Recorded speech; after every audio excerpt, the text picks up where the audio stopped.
Good morning, everybody. So let us learn about how to understand about diabetic neuropathy.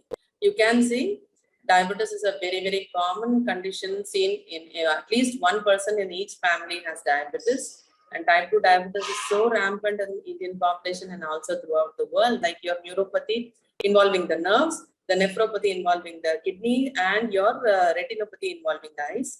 And you can also have large vessel damages which can present as heart attack and it can present as stroke. So diabetic neuropathy, it is a damage which happens to the nerves. It can be the nerve proper or the nerve sheath proper, and it can be because the sugar is not under control. So if you see what all can be different types of diabetic neuropathy, there is something called peripheral neuropathy where your distal fingers and the foot, only the distal portion of the body is affected. There is another condition called autonomic neuropathy where you have the bowel, the bladder, the anus, and all those areas affected, the nerve supplying to that area is affected, and you can have constipation, you can have diarrhea, you can have bladder incontinence, and all such problems. So then you have proximal neuropathy, you have mononeuropathy, you have polyneuropathy. You have polyneuropathy means many of the nerves can be getting affected. Mononeuropathy means only one particular nerve is getting affected. So you have different variety of presentations. It can be from burning sensation, tingling sensation, and it can be increased pain. It can be pulling pain at night. It can be different type of presentation. So the symptoms commonly, you can have numbness as a presentation. It can be in the legs or in the arm. You can have presentation of heartbeat increasing or decreasing, tachycardia, bradycardia. Blood vessel problems can be there. Then the burning sensation, the crampy sensation in the leg, some pulling pain from the hip to the lower back, lower foot, or you can have it from the neck to the hand. It's called brachial neuralgia or sciatic pain. That type of burning, altered nerve sensations can be there. Then weakness of the limbs, the legs, the distal muscles will become weak and the patient would not be able to walk. The digestive and urinary tract problems can be there. So causes of diabetic neuropathy commonly is high blood sugar, but it can be because of other conditions also. In a diabetic patient, uncontrolled diabetes, the diabetes not under control, high sugars kept for a long time, then that can present you with problems. High cholesterol, high blood pressure can also present add-on to complications of diabetic neuropathy.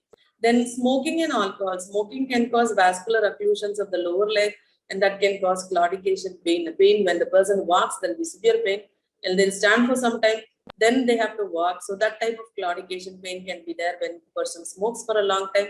Drinking alcohol itself can cause a peripheral neuropathy in the long run.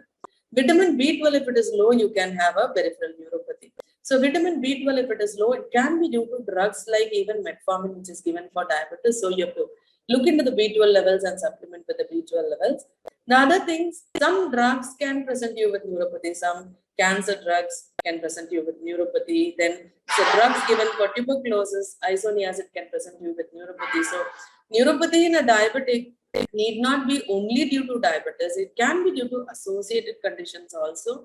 So you have to take a very detailed history. The patient has to know completely. The doctor has to ask about all the details from the patient, the history, the drug the patient takes, the occupation, and the work the person does. All these are very important. So we know what symptoms are there and how and all it can present, what other conditions in diabetics can present you with diabetic neuropathy. Now, how do we treat? So treating diabetic neuropathy, first and foremost, is control of blood sugar.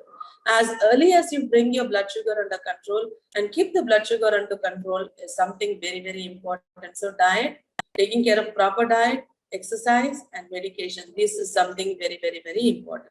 The other treatments are like when a person has diabetic neuropathic pain, you can give nerve pain reliever agents like gabapentin, amitriptyline, carbamazepine, and there are a lot of drugs, pregabalin, duloxetine, so many drugs available which can reduce the nerve pain. Again, many of time the pain and diabetes associated, the patient might be very much depressed. So antidepressants like amitriptyline can be used.